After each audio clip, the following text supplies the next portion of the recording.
Okay, Don Cameron, we're standing here in Dublin Bay, which is a central part of your novel. Booterstown, which is just down the dart line from here, is the main crime scene. Is there any particular reason why you have chosen Booterstown as the main crime scene? Well, it just happened. The idea of the story came when I was working in Booterstown, and I know it fairly well from just being passing through it from time to time over the years. Yeah. Got friends lived there, so it was easy to use that without being have to invent too many things. And it's a place where bad things are not meant to have happened. It's middle class suburb in Dublin, and sadly, things do happen badly in my book, and that's why I chose it. The central character is a tough, no-nonsense detective. We get the impression he's possibly a bit of a broken man. Is this because of all the experiences he's been through in his career?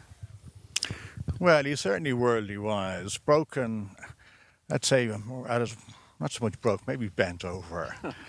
I mean, his wife is sadly being killed by a drunk driver. Was that an accident? Don't know, that might come out in another story sometime, but certainly that was damaged. He did hit the bottle, no surprise, for a while.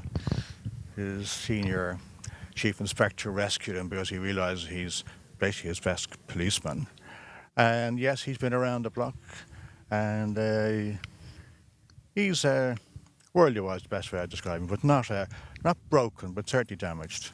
Okay, Dublin Bay, where we're standing, yeah, it's a very central and colourful part of the novel. It's a foundation of the novel, really.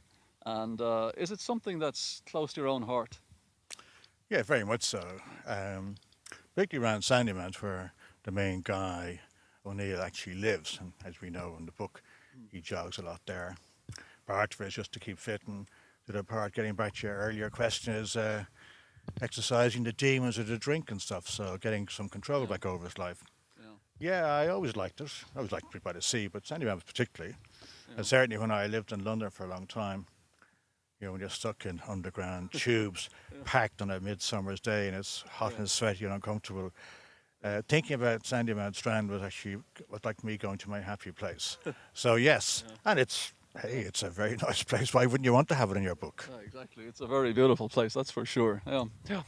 There are quite a few references to pathology in the novel. Was this something you needed to research? Did you need to research forensic science in particular? Well, no surprise, there's a couple of references to pathology and there's a couple of dead bodies. So I mean, that one follows the other. Yeah. In terms of referencing or looking up research, yes, I mean, I'm not a pathologist. I've certainly watched a number of TV shows over the years, and you hear them talking about post-mortem this and this, that, and the other, and blunt force trauma, whatever. Yeah. So yeah, you had to read up to be comfortable, to have some degree of, small word I say, is expertise, and therefore believability from the point of view of the reader. The novel describes the cohesive workings of a Garda detective team. Was this something you needed to research in order to give the novel the dynamic it needed to go forward? Cohesive, that's a good word. I'm delighted. I'm sure they'd be all delighted to have heard that one, Vincent.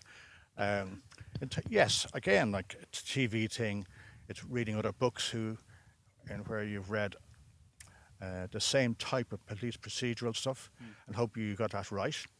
I do know one or two policemen just as friends, not Yeah. because of any other reason. Yeah, And they said, yes, that you pretty much nailed it, actually, one of them said. So I thought, well, that's pretty okay. But yeah, you have to, I mean, I was watching TV shows and just seeing the interaction of the team. Some are uppity, some are down, some are envious, some are jealous. It's just the same with everything in life. So you're trying to catch that. And hopefully, as I say, one of my friends who is a police guy thought I'd done it quite well. So thank you for that. yeah. The novel's it's a gripping read from end to end, Don. It's your first novel, but have you written stuff before? Gripping read from end to end. That's very nice, Vincent. I hope it's gripping read in the middle as well. Have I written stuff before? Yes, a lot of short stories for the last maybe 8 or 10 years. A short story could be 3 pages long, could be 23 pages. Yeah, so I started writing those when I was in London years ago. Got a couple into magazines, a couple of golf articles after the start of it. Then I came back here, had some on TV, on radio. And one story becomes two, and then suddenly you got 5 and 10. Oh. And confidence. Yeah. Okay. And one I did about Midsummer, James Joyce Bloomsday. I had a guy, it was about a half an hour story, Yeah. and had a guy on Bloomsday read it outside Svenny's chemist in town, Oh, and all dressed up in the gear of the Edwardian gear, yeah. and standing back and looking at about 60 or 70 people around it, laughing at the right moment.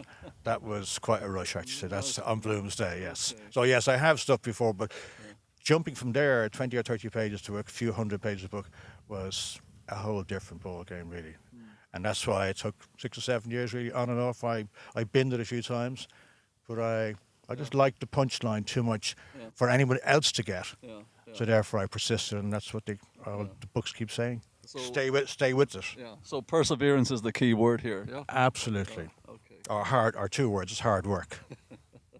Oh, pretty good. Okay, so Marked Off was a winning entry in a competition run by the RTE Today Show and New Island Books.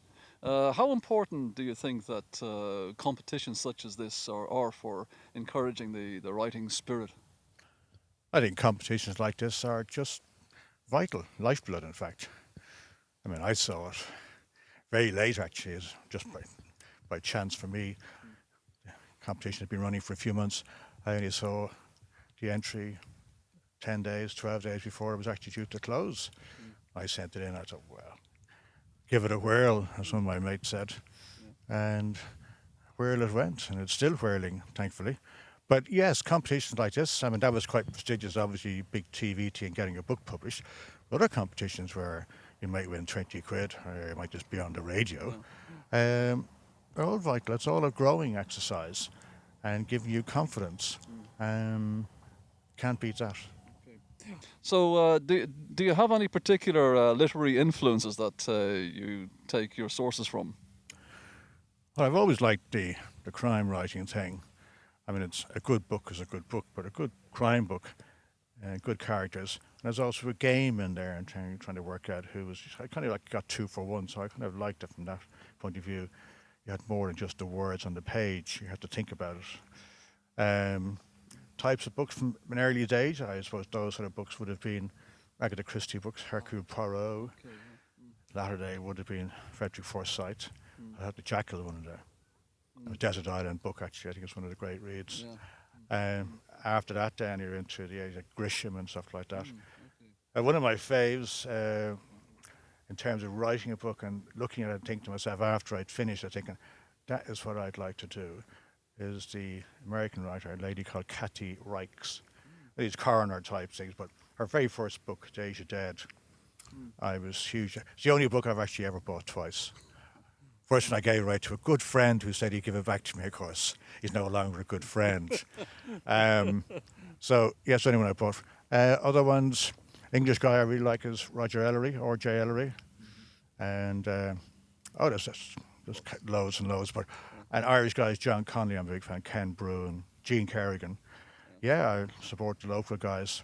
But yes, good book is a good book. But the crime ones, I say, from back in the early days when I started reading, that's what I liked and still do. Okay. That's pretty good. Don Cameron, thanks for talking to us. Thank you for asking me. Cheers. Thanks.